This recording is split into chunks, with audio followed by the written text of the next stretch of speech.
Are we operating from a place of love or are we operating from a place of lack? Fear is the word that comes to mind. Sometimes we lie to ourselves and it's so deep. It's when your confidence does not come from effort anymore, but your confidence comes from alignment. Wow.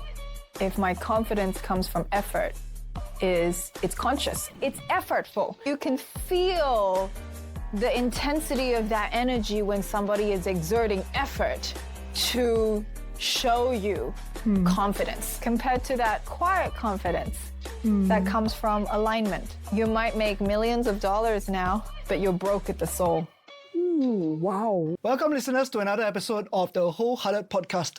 And today I'm very excited to have with me somebody that I really admire for a long time. When you meet her, you know why I admire her very, very much. She is the author of this wonderful book, Beyond Belonging, the founder of the Outlier Mind. She's a speaker, trainer, and coach, helping people to live their fullest lives, embracing their weirdest and most Wonderful selves. Right? So I really, really like that, especially when I saw Outlier's Mind, I really felt connected straight away because I've been for a long time feeling like an outlier myself. Welcome to the Wholehearted Podcast, Judy Liu. Thank you. So Judy, tell us a little bit more about what made you want to write this book.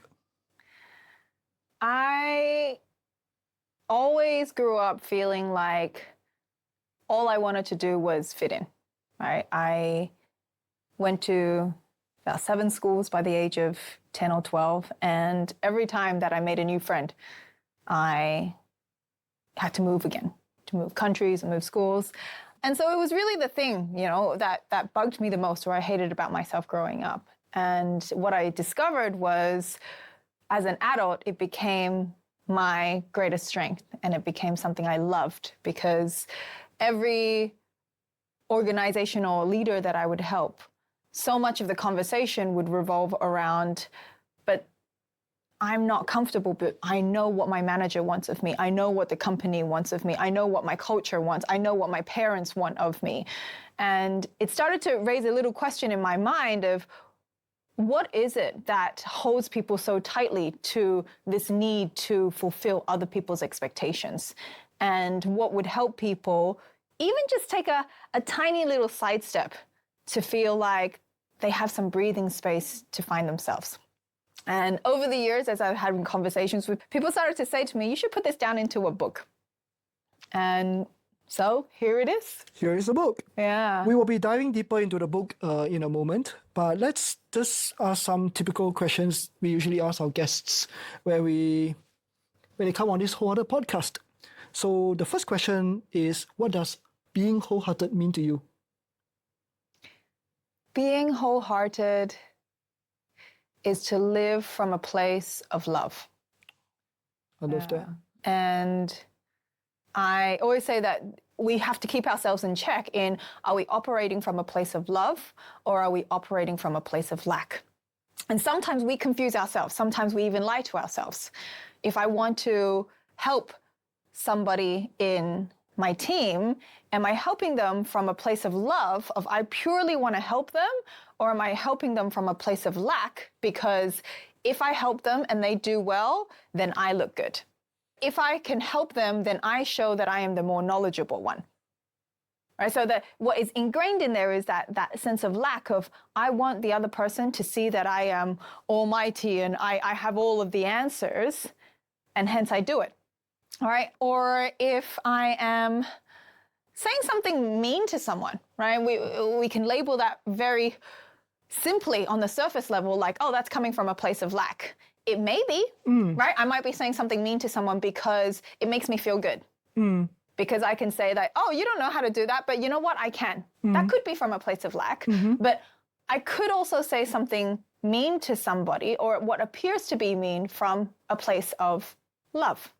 Where do you draw the line between being mean and being truthful? I was just wondering whether the person was just being truthful or the person was trying to be mean. I don't think the person was trying to be mean. It came from a good place, as you mentioned. The person meant it from a good place. However, it came across as a little mean. to you. So where do we draw the line between truth and being mean? I think it goes back to that question of, well, did it come from a place of love or lack?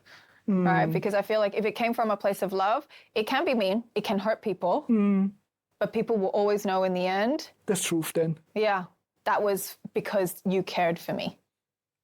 And talking about truth, there are a lot of wonderful truth that you shared in your book.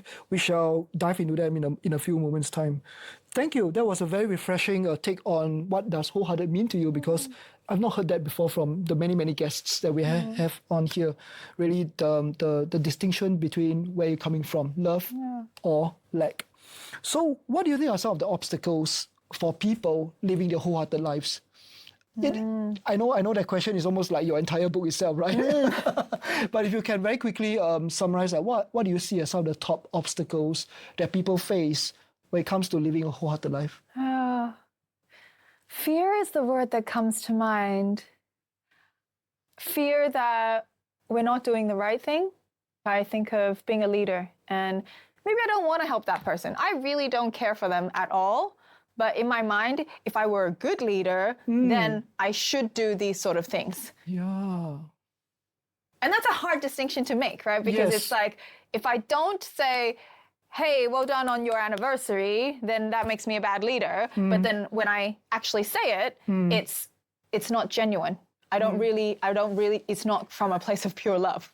Oh my God. Yeah. I just knocked the camera, the mic. I know, but you also, I mean, you're touching your heart, right? You're very aware of your own actions. That's fantastic. But what you've just done is you touched on something very tricky, right? There's the element of performing what it means to be a good leader versus being truly a good leader. So how much of it is performative and how much of it is you really mean it? Yeah. And I think there's so much performing on social media nowadays, right? Yeah. Like on LinkedIn, someone announced that they've got a new job. You just go on there, congratulations, right? And I don't know how many of us really truly feel it. Yeah. And sometimes we become so numb to that because it's like you just got a new role and then you got probably like 500 congratulation messages. And well deserved. Oh, really? But you don't even know me. How do you know I deserved it? Yeah. As a society and as a human race, right, we become so desensitized to it because we just get all this overflow of congratulatory message, and then we stop really feeling it, even if the person really meant it, but we can't feel it. Yeah. So how do we draw the line between performing and just knowing that if you say it up front and it's from love, people will somehow get it. I remember when I was running my team and I said, I want to be very clear with you guys. You will get no birthday messages from me. You will get no happy anniversaries from me, not because I don't care about you, but because I don't believe that congratulating you on your anniversary is honoring the value in which you bring. Right? Simply you making it another 365 days is no indication to how much I value your work or how much I value what you have brought into my life as the leader or our organization. So what I will instead share with you is as and when I feel that I really appreciate you, and every word will be from the heart. And I promise you that. However, if it is super, super vital and important for you to get a happy birthday message, please let me know. I will send you a happy birthday message. I will CC in whoever it is that you would like me to CC in, but also know that I am doing it for you because this is what you want. But if you don't care about it and you know that I will always, and I will promise you that I will always tell you when I appreciate you, when I care for you, when I'm thinking of you, then that is the way that I choose to operate and run this team. And there was a couple of people who were like, oh, but I really like to have my birthday flowers. I said, that's fine, right? And then a lot of other people were saying, yeah, I don't care for that, as you said, the standard congratulatory message that we've all grown numb to. Okay, so the key really is they want you to mean it. Okay, cool. So the first obstacle is fear, holding people back from living a wholehearted life. What's the second obstacle? What's the second obstacle? I think it goes back to sometimes we lie to ourselves. And it's That's so a big deep. one. When we say, I just want you to be happy, or I just want you to do well. Can you tell us a little bit more about how do people typically lie to themselves?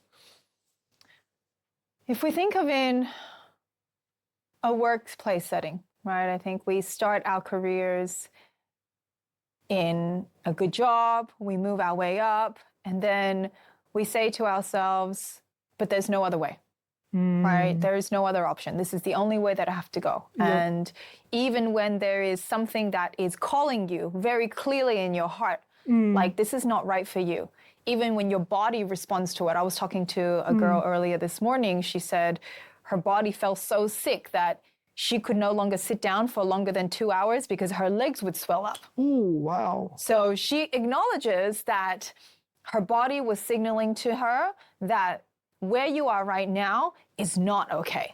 Okay. All right. It was physically repulsed by the action or the motion of being seated for such a long period of time.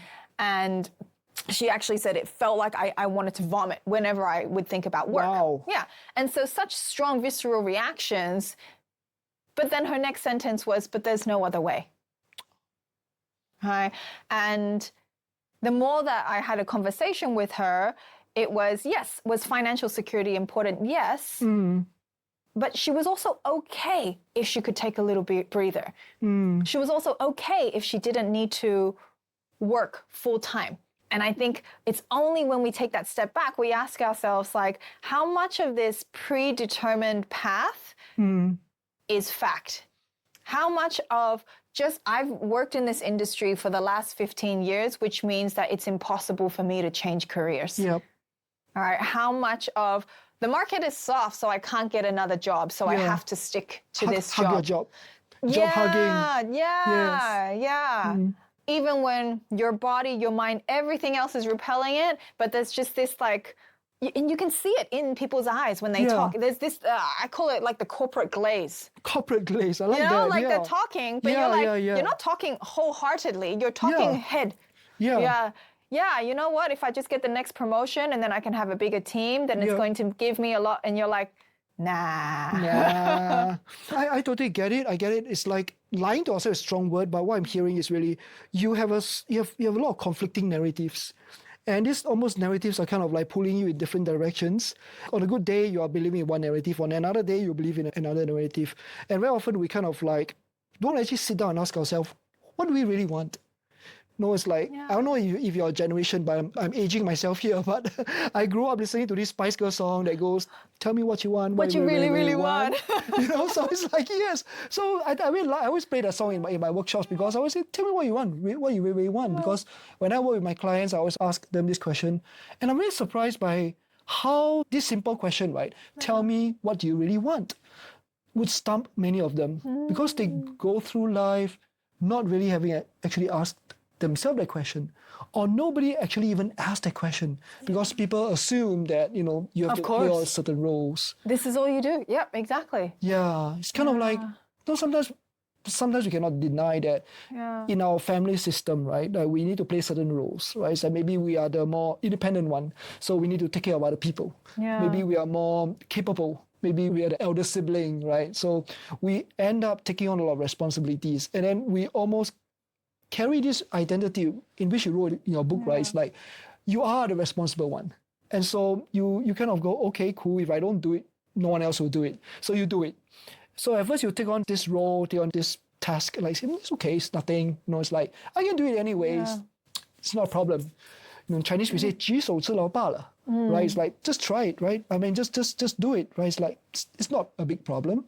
But what happens is it becomes habitual. Then the requests started escalating and you started, reinforcing yourself in this cycle of just doing it. And lo and behold, before long, you realize that you almost, take on this identity of, if I don't do it, who's going to do it? I'm the strong one. I'm the responsible one. I've got to do it.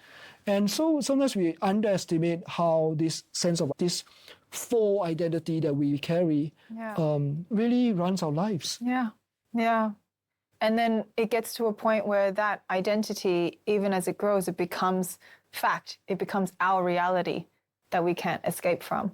I know we haven't touched on this yet, but when I was living life out of a suitcase and I share that story with people, the first thing I almost always got was, "You're so brave.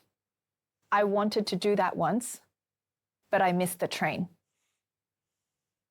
And I start to wonder, how do we know when the train is here? Right? Yeah. You miss the train, Yeah. and they'll say, "Yeah, when I was younger and carefree, I could have done it." Okay, but let's go back to younger and carefree. At what age? Give me an age. All right, if we're saying 17, then we're probably thinking, I'm about to finish high school, so the next step is I have to go straight to uni. All right, let's say then, fine. Don't disrupt uni. You go finish uni, and then we say, oh, well, I finished uni, which means that I have to go get a job, or I have to do my NS, or whatever it is, there's already a thing lined up for you.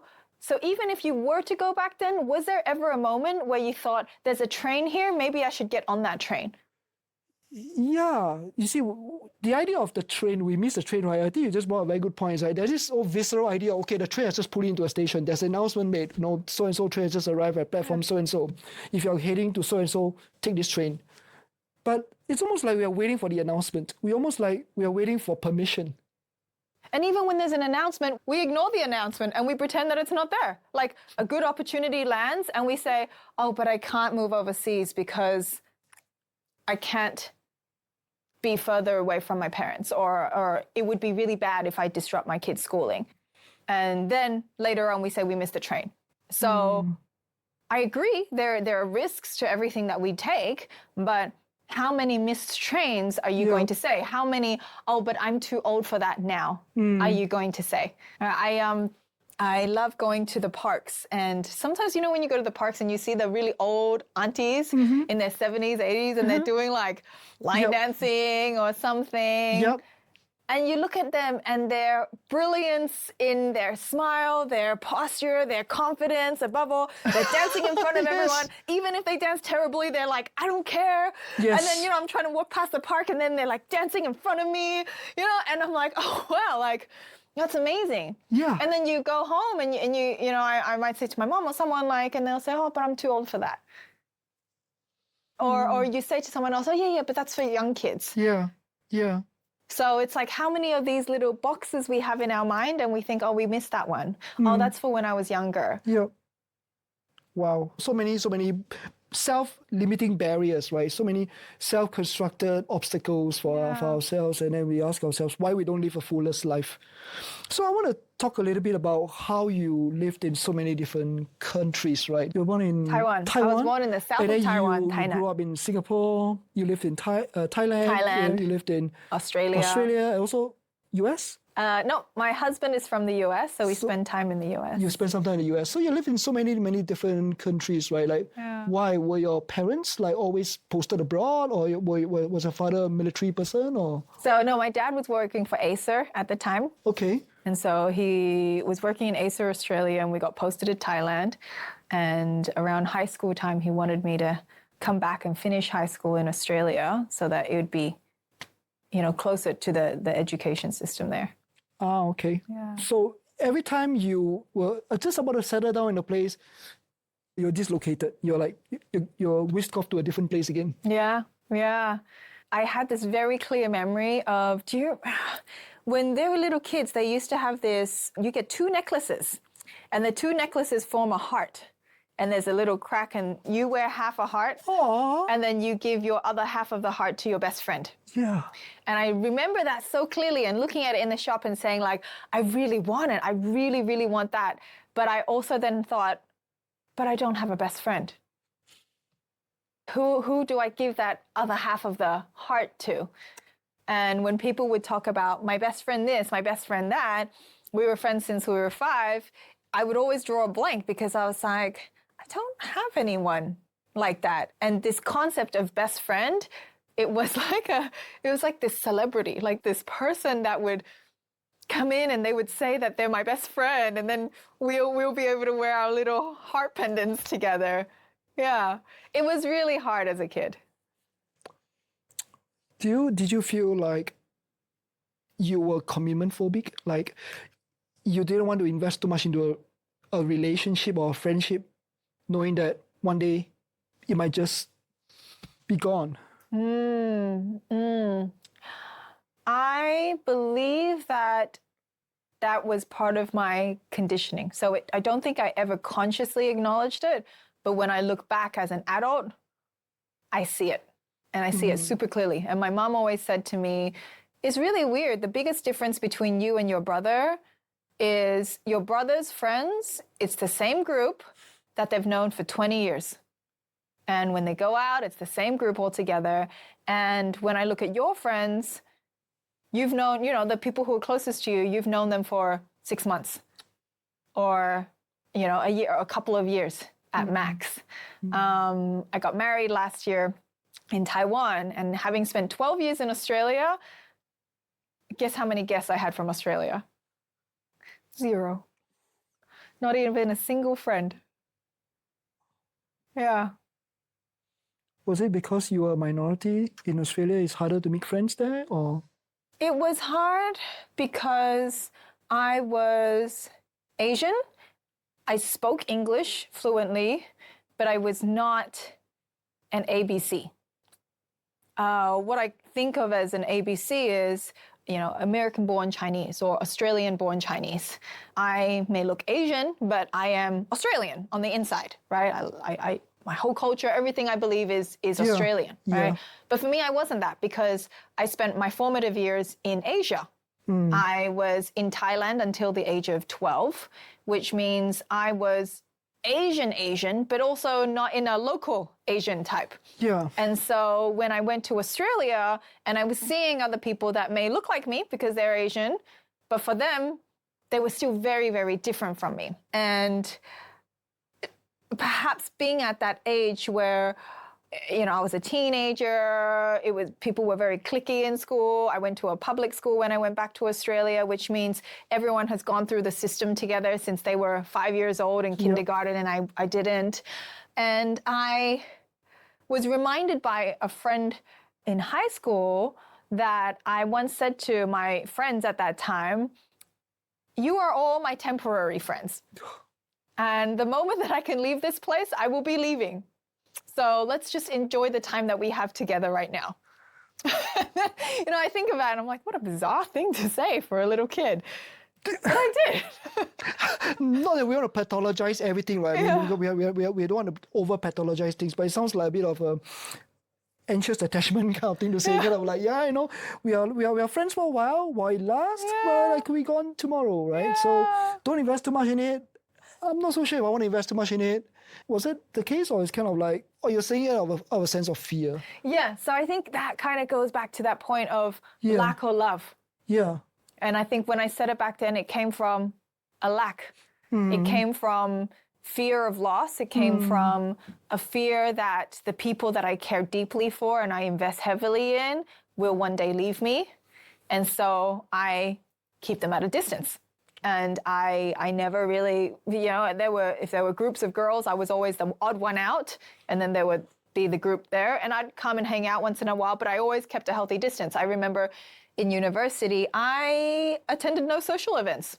I worked 3 part-time jobs while going through university. The moment the class finished, I was deathly fearful that anyone would invite me out to attend any social event. And I didn't notice it back then, but the moment I finished class, I'd be like, sorry guys, I've got to go work at the fish shop. I've got to go work at the retail store. And now when I think of my relationships, it's pivoted much more to a space of love. Right? I wouldn't say 100% of the time, but there's much more to a space of love where it's an embracing of the impermanent nature that there is, but also let's just be in this rich space together. And that richness is a whole lot different than when I think back to the relationships that I had in high school. I'd like to double click on what you just said. So let's just rewind back. I know we are coming to a good place, this rich place that you're talking about. I know it's a very beautiful place to talk about. But I want to just go back to the moment when you said, the moment the class ends, you kind of, sorry guys, and you're terrified of being invited. Was that a defense mechanism? For sure. It was for sure 1000% a defense mechanism. My mom would say to me, why are you working so many part-time jobs? If you just study, I'm happy for you to work no jobs. And we're fine. And financially, we're okay. We don't need you. I wasn't contributing. I actually saved zero money because I spent all of my money. Yeah. But it was, I wanted to be away from everyone. I'm sensing a lot of ambivalence there, right? This is how things, to the theme of lying to ourselves, right? There's this element of push-pull, right? It's kind of like, I'm going to fill my entire calendar with stuff to do so that I'm not available. So you're productively unavailable. And so if you're unavailable, you'll never be invited. People say, I'll never invite Judy because she's never available anyway. She's always busy. And so if you're not invited, then you don't have to go through that awkward dance of telling people, but I'm sorry, I'm not feeling it today, right? And it's like but when people don't invite you, the part of you that wants to be invited, part of it goes, oh, but it'd be nice to be invited. I'm kind of feeling a bit lonely here. I would like to be invited, but I'm not going to make place to be invited in case no one invites me. I'm not going to make space to be invited because I'm not sure if I can commit to that. I think yes and no. I agree with the first part. But I think maybe I was always quite happy not being invited. I'm trying to sense into it. I would agree with you that there was an element of me as a kid thinking like, it would be nice if I could be like them. If I could have these long-term friends and be in the social circles and we all do the same thing. But there was something really underlying saying, it's okay that you're not, right? It's okay that you're not. And even if you blend it in and try to do everything like them, you're not going to be like them. You'll only ever be like them on the surface. There's a little bit of I would say, buffering, right? Like kind of like, I want to dive in wholeheartedly into this friendship. I want to invest in it. I want them to invest in it too. Yeah. We want to meet in the middle. We want to have the intimacy. But at the same token, I'm not quite sure. So I'm going to protect myself by half sandbagging it. Right? I'm just going to put a bit into it, half of it into it. I don't want to put too much into it in case I put so much into it and I get hurt. I get abandoned. Yeah, for sure. And I think this is the gift of Singapore that I love, right? I think yesterday I was saying I love Singapore because there is very little them in Singapore. I think especially the expat community, right? If you're sitting around a table and you've got a German guy, a French guy, an Australian guy, a Spanish guy, a Thai guy, and a Japanese guy, there is much less sense of be like them because them does not exist. It's us.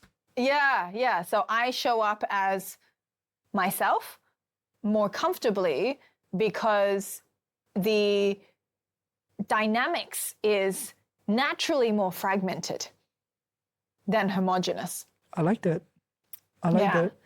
And it comes with, people can call it, it's very transient. It's very transactional. Yeah. But there's also a gift in that. Yeah. And what if we could appreciate the gift in transience? We're doing a bit of anthropological conversation here, really, right? Because it's a very interesting perspective there because during COVID, a lot of expatriates returned back home from Singapore. And so those who remain were sharing with me that they feel this void. They used to have these close relationships. Their kids used to go to the same school, whether it's a French school, German school, international school. And suddenly, a lot of these relationships were fractured. And that came as a surprise to me. That was news to me because the way I talk, the way I think is very international, but I've always lived in Singapore. And that's very surprising to many, many people. Even though I feel like a third culture kid, sometimes I don't feel I totally fit into the typical mold of a Singaporean. Hey there! I hope you're enjoying the episode so far. Don't worry, we'll be right back in a moment. Remember to show the Wholehearted Podcast some love by giving us a 5-star rating on Spotify, Apple Podcast, or whatever platform you're consuming this podcast episode. Or give us a thumbs up on YouTube. If you think somebody will benefit from listening to this episode, why not share it with them as well? Your support will help us create a much greater impact. Thank you so much and enjoy the rest of the episode. And that's very surprising to many, many people. Even though I feel like a third culture kid, sometimes I don't feel I totally fit into the typical mold of a Singaporean. And recently I was on Yana Fry's podcast when we discussed this topic, and she asked me this question about how does it feel like to be a Singaporean growing up in Singapore. Do you feel sometimes you are being othered in your own home? Do you feel kind of like outlier in your own home? And I told her, totally. I always felt like an outlier, which is why I really resonate with Outlier Mind, because I always felt I don't belong here. And that's fascinating, right? Because if you think about it, during the podcast, I had this realization, this epiphany, right? It's like I am a Singaporean Chinese man, Singaporean Chinese dude. Basically, I am like the American version of American white men because I'm the majority, right? And there's something about majorities, right? When you belong as part of a majority, there's this element of privilege. You are privileged, but you don't realize, because people who are privileged are never going to say that they're privileged. They are not going to be aware that they're privileged. But secondly, right, sometimes when you're part of the majority, you tend to be a bit more competitive. Right? It's like, I mean, in many, many countries, right, like Singapore, right, the Chinese are quite competitive with each other. We want to outdo each other. We want to outdo each other by showing off a lot of external things which you wrote in the book, right? It's like the car you drive, your postal code. We tend to be a little bit more focused on these kind of things because we want to outdo the other person. Sometimes competition get in the way of that. Yeah, for sure. And when you're in the majority, that force of the need to feel like you have to belong is much stronger. You need to belong, but you know what's the contradicting agenda? Belong. Because it's part of human psychology, right? The desire to belong is still so important. It still drives us. So we are wired to belong. But then we have this mandate from our parents. Belong, don't rock the boat, have friends, but be better than them. Outperform them. Be the first in class. Go to the top schools. Right, so I always wondered, Asian parents are always like, my kid was always number one. And then you hear another Asian, my kid was always number one. And I'm like, number one? There's only one number one. Are you sure that all of these kids are number one? Yeah. I don't know if that's how number one works. But you actually realize that it actually kind of messes up with us, because there's this element of, we want to belong, but we want to outdo the others. Yeah. So you belong and be better. I think you can do both, but intuitively, they don't quite go together, right? It's like, we typically don't like the teacher's pet. We typically don't like the one who's always the best. There's this sense of jealousy, it's like, oh, you're always the best. We tend to pick on, the nerdy ones, right? So how do we meet both needs, right? It's like, we belong, we want the cool kids, but at the same time, we are the top students. Usually it doesn't work that way. Maybe we learn how to kind of like maneuver around those conflicting demands as adults in the workplace. But as children, especially teenagers, we are going through so much hormonal changes. Just too much of a cognitive load to manage, isn't it? Yeah. So how do we actually balance that? Yeah. From your perspective? Yeah. As a kid, it is incredibly difficult, right? As a kid, you're still going through that process of learning, if I don't fit in, if these people don't like me, maybe I'll get bullied in school. There is something very serious in some schools. Maybe I'll actually get beaten up. And we're literally just trying to survive and manage it. But I believe that as adults, it's how can we now look back on that when we now do have a choice to then sidestep and say, hey, I know I felt that before, but now I want to choose differently. And do we make that choice now? Or do we say, I missed the train. I should have done it back then, but now I'm already on the train. I have to keep going. And that train, I would say, is you're on the train. There are several stops. You can get off at any point.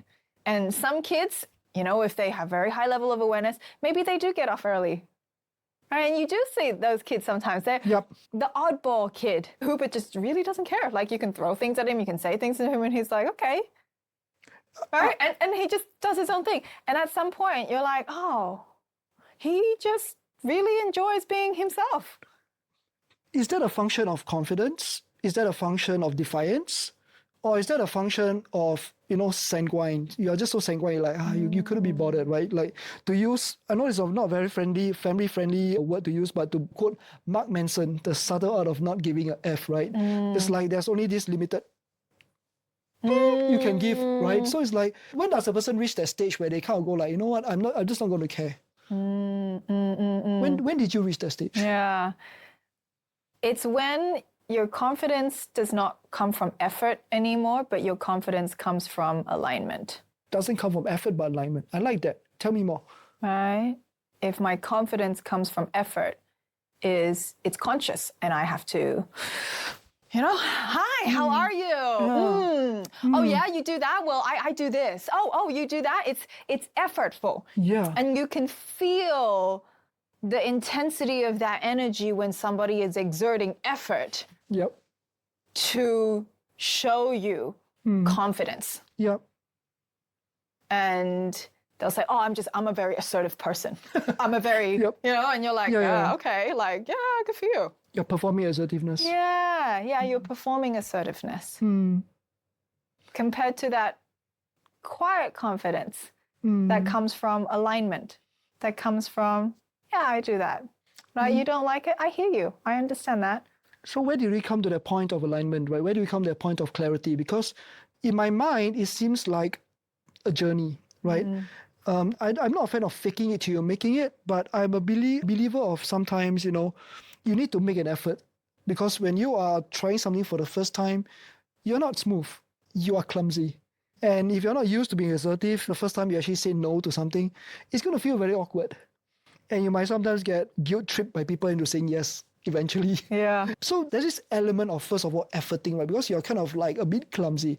Do we naturally have to follow this arc of being asleep, awaken, then efforting it, and then before we kind of reach a level of unconscious competence and then it becomes easy? Or do you just kind of like come to this point of clarity suddenly? Does it just come like that, or is that this element of efforting? What do you think? What's your perspective?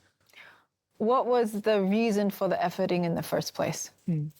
Right? If the reason of efforting in the first place is because I believe that I have an important message and this important message will help people if I find a way to share it with others. Yeah. That's the wholehearted, full of love message. Yes. Right? And then I say, well, what is it going to take for me to be able to share this with others? I need to be able to speak in front of others. I need to be able to tell a story in front of others. That's where the effort comes from. The effort comes from love. That's aligned effort. Aligned effort. Yeah.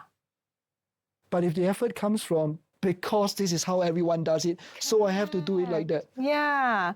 Because my boss tells me this project is really important and I need to make everybody look good. That effort comes from lack. And sometimes we do make effort out of lack, right? And sometimes for the collective good, we make effort out of lack. But we also know the outcome when we make effort out of lack is at the end of it, you've done it. Maybe you have a room full of applause, but you have a quiet emptiness or a question mark in your heart, like, yeah, you know what? I don't know. I don't know if that was really me. I feel like I was just doing it. I was coaching a leader who is a regional head in a large corporate, and he said, "I just want to." He told me that he had a gathering with some of his childhood friends recently, and they said, like, "Man, you've changed." And he's like, "What do you mean?" And they said, "You used to really stand for the things that you believed in. You used to really not mind being the sore thumb that sticks out, or being the nail that needed to get hammered down and all of it. And you'd get back up. And look at you now. You're just walking the talk and being just like everybody else. All right, you might make millions of dollars now, but you're broke at the soul." Ooh, wow, what? Hey there, I hope you're enjoying the episode so far. Don't worry, we'll be right back in a moment. Remember to show the Wholehearted Podcast some love by giving us a 5-star rating on Spotify, Apple Podcast, or whatever platform you're consuming this podcast episode. Or give us a thumbs up on YouTube. If you think somebody will benefit from listening to this episode, why not share it with them as well? Your support will help us create a much greater impact. Thank you so much and enjoy the rest of the episode. All right, you might make millions of dollars now, but you're broke at the soul. Ooh, wow, what? Yeah. So those friends actually say that to him. Yeah. That's very hard-hitting truth. Yeah. That's not mean, that's love. That's love. But that's very painful truth. Correct. And he said to me, it hurt so much. And in that moment, he's like, I got really defensive. And I told him, no, I don't know that. He went on and he goes, but that's the truth. And somewhere along the way, I lost myself because that run just felt so good. Like each increment came so soon after the other. And I rose so quickly that I never had the time to pause and ask myself, am I even on the train that I want to be on? But I think you are also on the hedonistic trap, right? The hedonistic trap, because with every pay raise, you upgrade your car, you buy a second car, you buy a nice watch, you upgrade your house, Buy a nicer watch, nicer bike. Nowadays bikes, everything, right? Like, and what happens is that you are on this hedonistic treadmill, right? Yeah. And then you just need to keep up with the Joneses. Yeah. That's one element of that. The second one is dopamine, right? It's like adrenaline and dopamine. So there's this. I see the promotion, I go for it. I earn a promotion, I get the applause, I get the good performance review. Yeah. You feel important, you feel significant, you feel like you're doing something good, you feel like going somewhere. Yeah. And then you're addicted to it. That's dopamine, right? It's like you're just craving the rush. Yes. Yes. And then you just keep going on and on and on. Yes. Yeah, if you asked anyone who got a promotion or got the new car or the new house and you ask them, how fulfilling was that? How meaningful was that salary increase? And most of them will admit to you that, not very much. But it felt, there was a thrill. There was certainly a thrill of chasing after it and getting it. And it's like a yes. But we can sense the difference between that dopamine hit and that fulfillment and meaningfulness that we cultivate from within. I want to talk about this thing around perceived support. Perceived social support. Perceived availability of social support, right? Like when I read that part in your book, right, it really triggered a lot of memories in me. It's like when you feel like there are people around you who meant the best for you, who be there for you, you tend to feel more confident. You feel that you're able to have more capacity to take on stress. I think society, our jobs, our roles exert certain demands on us. But when our demand is way over our capacity to perform, we experience that as stress. Stress comes from under capacity, over demand. But what happens is when we feel that there's a perceived support, we tend to feel that we have more capacity. And so we are less likely to feel stressed. But the reflection I had on that was, when I was young, I was always raised by my parents, don't depend on others, depend on yourself. No one's going to come and save you. You have to do better in school than others. And when I figured out how to solve a mathematical sum, my parents and the other parents in the school, they kind of go like, don't tell other people, don't teach other people, just do well. It's like, once you teach other people, they're going to beat you, they're going to be better than you. It's not just my parents, it's the collective vibe that's going on. So I never really learned how to ask for help. As an adult, I always believe I need to go alone, I need to go it alone. And that weight became too much for me to carry. And I carried that belief with me that people are not going to be there for me. People are going to say no. I experienced a lot of social rejection growing up. I was overweight, I was bullied. I was not invited to parties. I was not invited to play with the boys. When I wanted to play soccer with the boys, and they would say, look, you're so overweight. Why don't you run around the field, lose some weight before you join us? because, and in physical education class, I'm always the one that's picked last for the basketball team, for the soccer team. Usually how they choose two captains and then you just choose your words. I'm always drafted last. So I always felt this social rejection. I grew up with that social rejection. So when I became an adult, I became so not used to hearing yes. I never had a girlfriend until I was 24. And I'm not used to hearing, yes, I'll go out with you. Aww. Yes, I'll be your girlfriend. Yes. I don't know when, I really do not know when, because I went on this journey when I developed influence. I read books like Becoming a Person of Influence by John C. Maxwell, How to Win Friends and Influence People, the classic one by, Yep. And I read all these books. I practiced them. I joined the Toastmasters, developed public speaking skills, become more confident as a speaker. And I don't know when there was this line when suddenly all the no's start to turn yes. I started getting used to hearing yes and yes and yes. And it just felt good, there's this like kind of a social expectations. If you believe that the world is going to say yes to you, what happens is that people are going to say yes to you. But if you believe that people are going to say no to you, like coming back to your own childhood friendship story, then people are going to say no to you because you don't have conviction, you don't believe in yourself, you have no confidence, you project a certain energy that is like begging people to say no to you. Yeah. And so, like, I'm also just reflecting on myself, like when did all those no's started to turn to yes? It didn't happen overnight, definitely. I didn't suddenly just transform into this charming prince. But because it's such a slow process, right? I just don't know when is that turning point. What about yourself, right?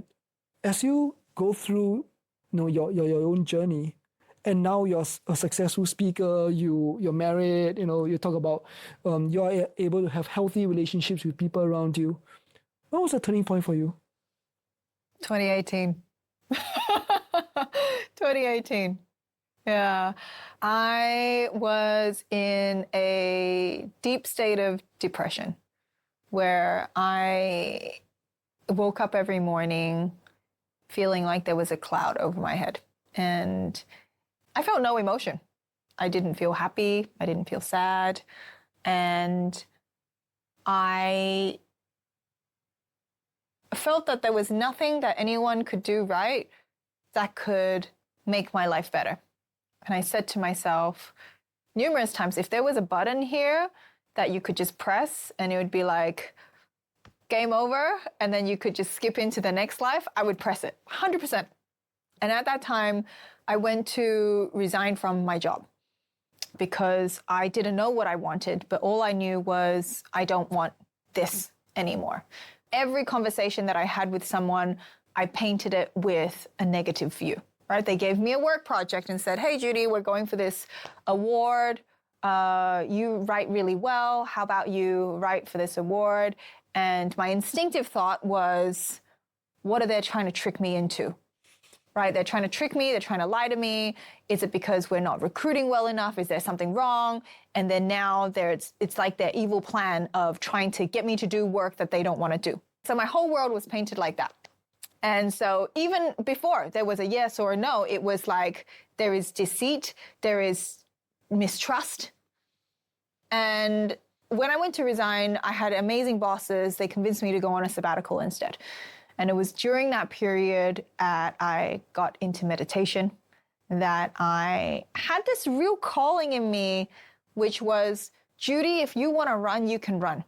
You can go drink, you can go party, you can do all of those things to distract yourself. But if you really want to know the answer to what you're looking for, it is inside you.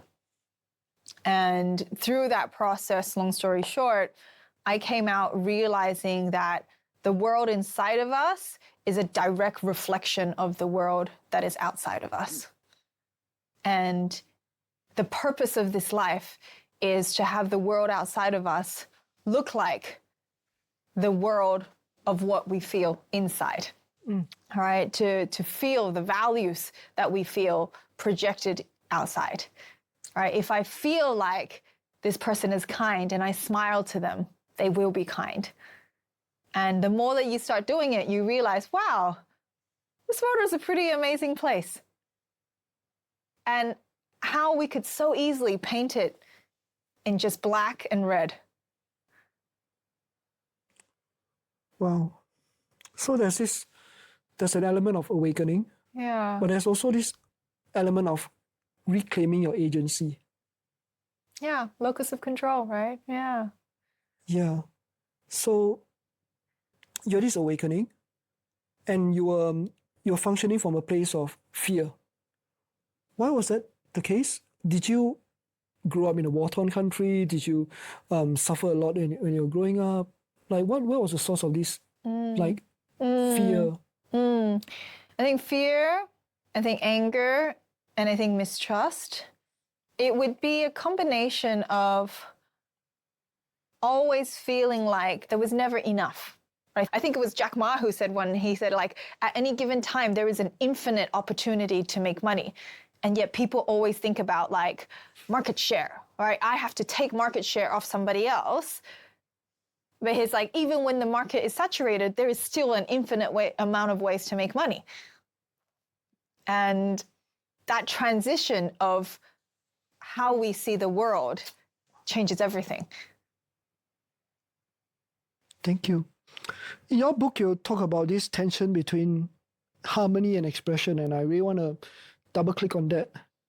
Like, we grew up in an Asian culture that we are said to be more collectivistic. And so very often we go along with the program, we go along with the flow just to protect the harmony. But what happens is we create this kind of like a low-level faux harmony malaise. You know, we suppress our thoughts, we suppress our expression in service of the harmony. How do we grapple with the desire for harmony and the desire for self-expression?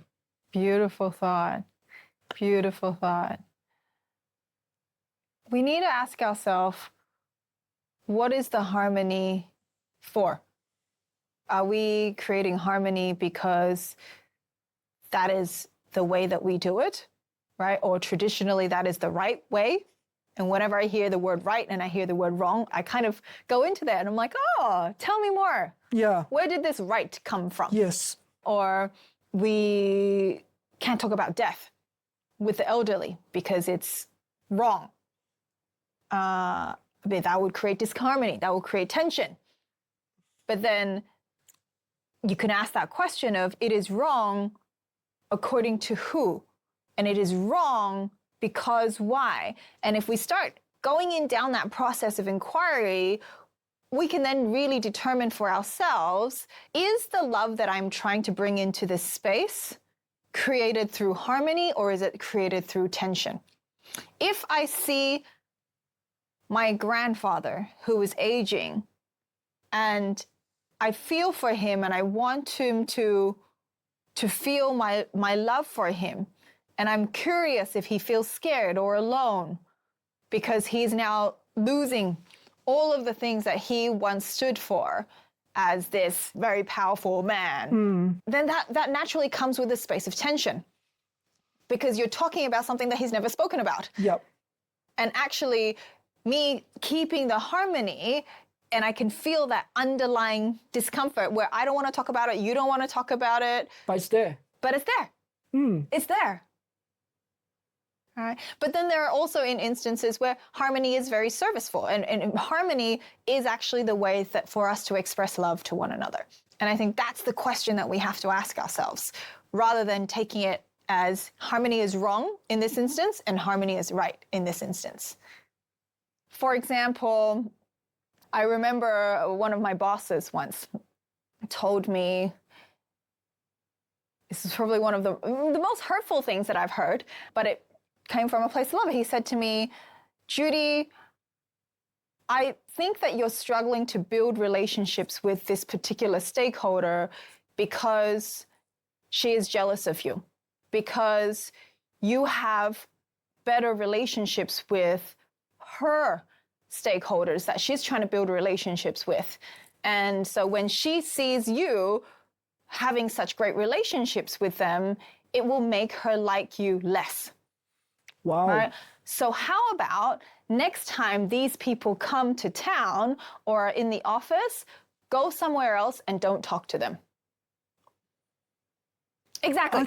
I can see how that is Correct. love is like good advice, but it is couched in a way that's mean. Yeah, that's right. And then I think when I first heard it, I was like, what sort of bullshit is that? Like, what, you want me to hide in a corner when somebody comes?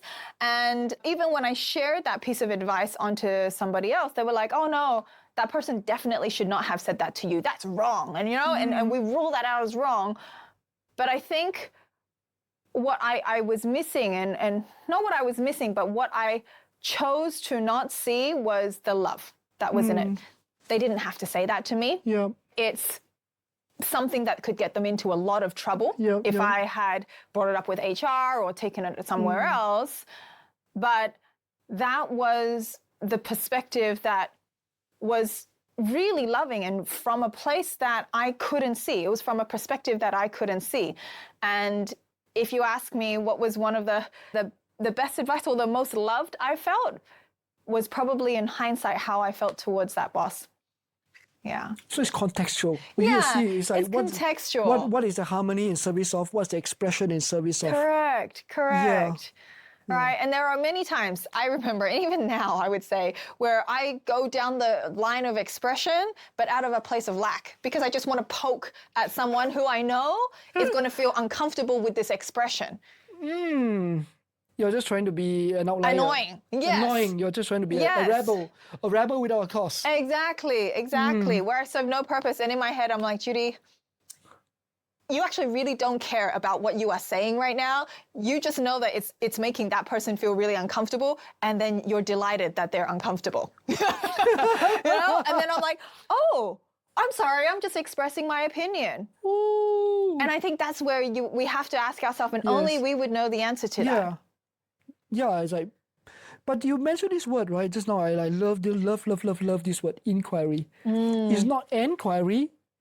It's inquiry. Yeah. Inquiry is this nice little liminal space of really checking in with yourself and asking yourself questions. Yeah. And I think that is sorely lacking in our society sometimes. And I go put this out there by saying, we don't have metacognition about our thoughts. We have a lot of what's the guy, Daniel Kahneman calls systems one thinking. So we have system one thinking, but we don't actually engage our systems two thinking with our prefrontal cortex, a higher level executive function. We just kind of like just shortcut things. We operate on a lot of mental shortcuts. Yeah. But the thing is, when you invite people to an inquiry, sometimes people will go, but why think so much? Correct. Why think so much? You think too much, Judy. Why are you challenging Confucius? Right?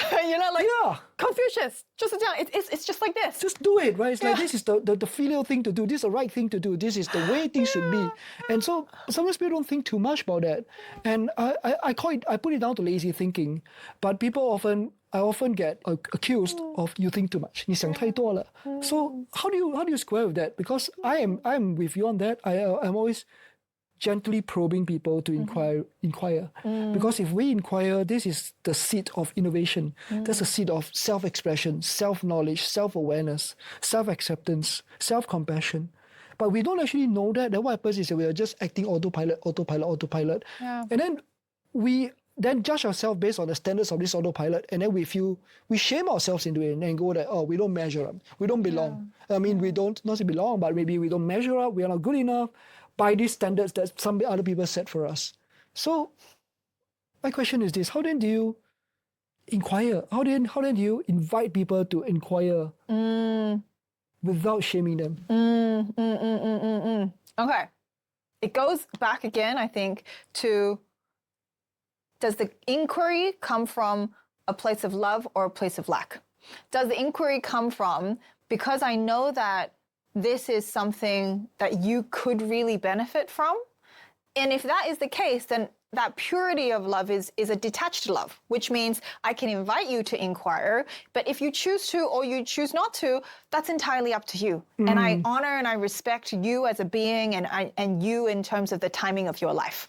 Got it. But if I inquire from a place of lack, am I trying to prove a point?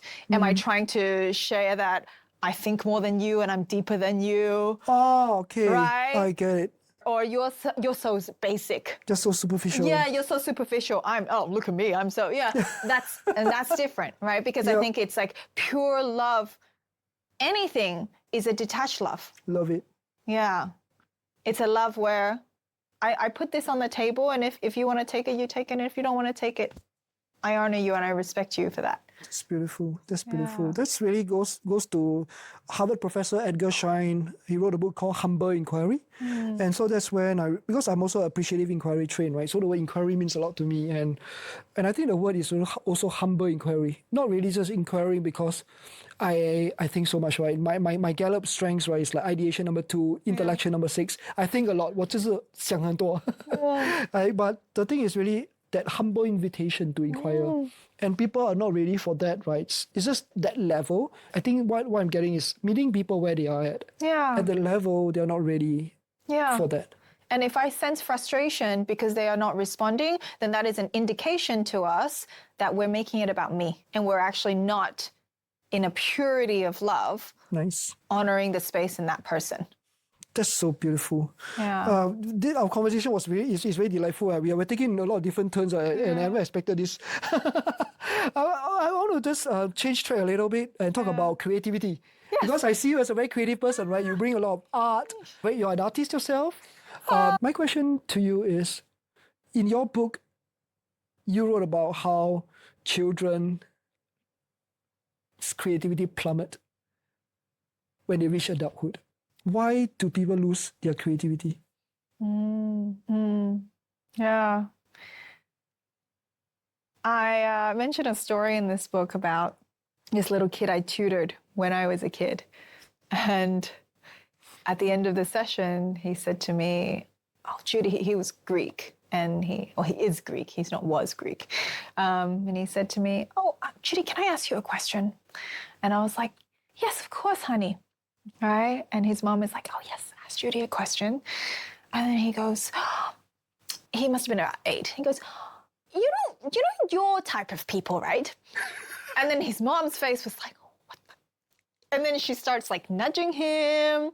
And I was like, yeah, because I was curious. Yeah. And I assumed he meant Asian people. And he goes, you know how your eyes are like this? And then his mom is like, oh my gosh. And then she's like, you don't really have to ask the question right now. It's not that important, right? And I was like, no, I'm really curious. And he said, do you see the world like we see it? And it was the cutest thing. What he was trying to ask me was, do I see the world like widescreen movies? because our eyes are longer. And in that moment, I was like, oh yeah, I guess that could make perfect sense, right? The bigger your eyes are, then maybe your vision is a little bit more rounded and like that, and maybe the further your eyes are apart, you see more peripheral vision. Who knows, right? And I thought that was such a so cute, beautiful question. And also, but looking at the response of his mother, which, I don't blame her at all, because it can be seen as extremely racist. Yep. But it just shows along the way all these little things that we're taught about what is the right thing to do and what is the wrong thing to do. And these right and the wrong thing, as long as we do it consistently and habitually, then that just becomes our reality. Where the lines are, where to paint within the lines. Yeah, to paint within the lines. When I do artistic work in coaching or in workshops, the biggest hurdle to get across is not to get the drawings on the paper or anything, but it's to get people to set down the need for their drawings to be perfect. Because we were taught that if you draw a nice picture, you'll get a higher grade. I was looking at my friend's drawing once, and I was quite surprised that she grew up in China, that was graded out of 100. I was like, I didn't even know that you could grade an art piece, because it's inherently a subjective piece of work. And so coming to creativity, slowly, bit by bit, our creativity is just narrowed down. And we can see this so much in leaders, in organizations. The moment that there is a problem and we say, what do we want to do about it? I can guarantee you the first 3 things that they say, easy. Everybody will say the same thing. And that's where divergent thinking comes in, which is how do we stretch that? How do we stretch that 3 to a 5 to a 7 to a 9? And yet, if you speak to a child, they will easily jump to a 7 to a 9 without ever needing to go through 1, 2, 3, 4. I guess we get too preoccupied with efficiency. Yeah. And we don't give ourselves that time for that divergent thinking, expansionary thinking. And sheep. And if we were trained to be sheep, then we act like a sheep. But that's okay too. You know, I think it's okay. And I think the question we should always ask is it still serving me? We can't be an outlier in every single thing. We might not even be able to function in the world. I walk onto the street and I get hit by a car. But if I can feel that inner voice or that tingling in me that tells me, hey, you're meant for something more, then listen to it. Right? And maybe we just break the rules on a few things. And maybe we sidestep on a few things and we realize it was not that scary to begin with. Let me ask you a question. What are 3 things that people, our listeners at home, can do, practical tips they can do to lean into their creativity? Options. Or maybe I would say 7. Think of the word 7. Right? Anytime that you are facing a complex problem, next time, do not decide on what the solution is going to be until you hit 7. Wow, that's a lot. Yeah, I'm thirsty. What am I going to do? Oh, I'm going to drink water. And then what am I going to do? 7 Up. Yeah, I'm going to drink 7 Up. I go to all these. I go to fruit. And maybe I eat fruit.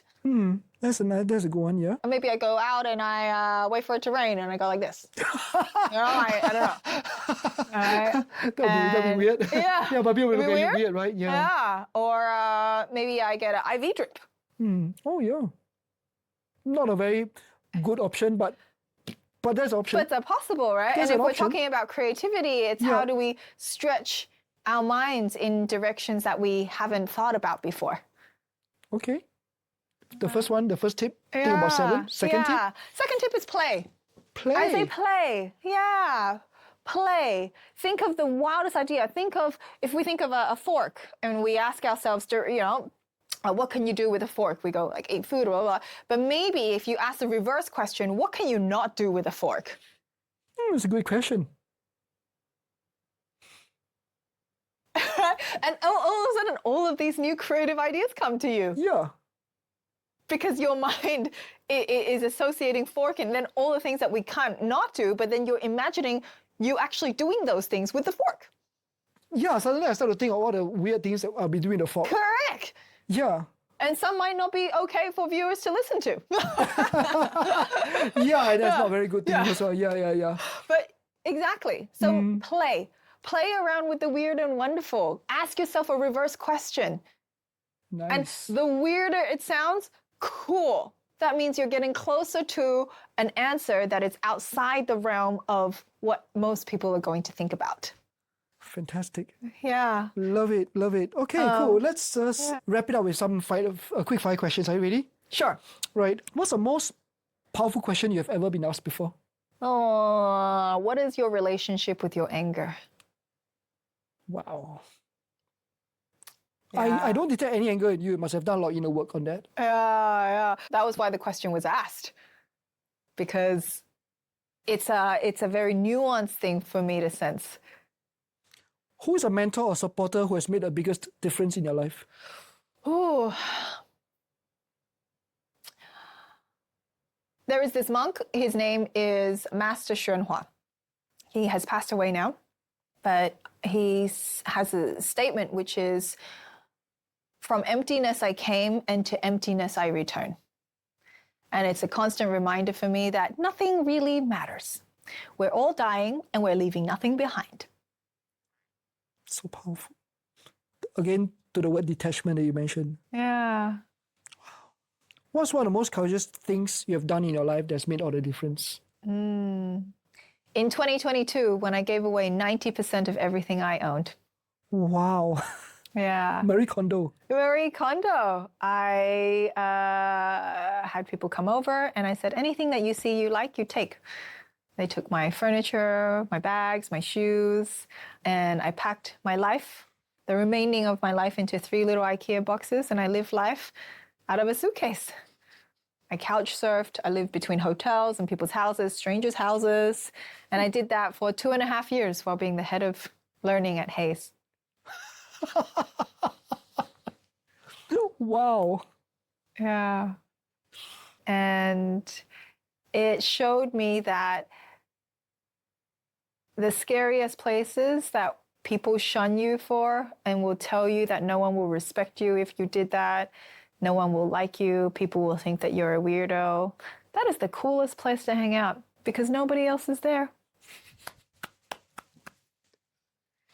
Thank you, Judy. It's been a real pleasure having you. Yeah, thank you so much, Coen. Yeah, and where can our listeners get to hear more about this book and also? So it is currently being restocked on at Kino. It is a Kinokuniya, that is. It's available on Amazon, mainly in Southeast Asia. But if there are any other countries that people are trying to get a hold of it, you can reach out to me on LinkedIn. Cool. Yeah. So we'll just put all the links to the book as well as to your social media on the show notes below. Yeah. And our listeners can get in touch with you. Yeah. Thank you, Judy. It's been a real pleasure. Thank you. Another episode of the Wholehearted Podcast in the books. I really enjoyed this conversation with Judy. In fact, I was looking forward so much to it. We went in so many different directions. We unpacked so many different ideas that I hope will definitely be useful for you.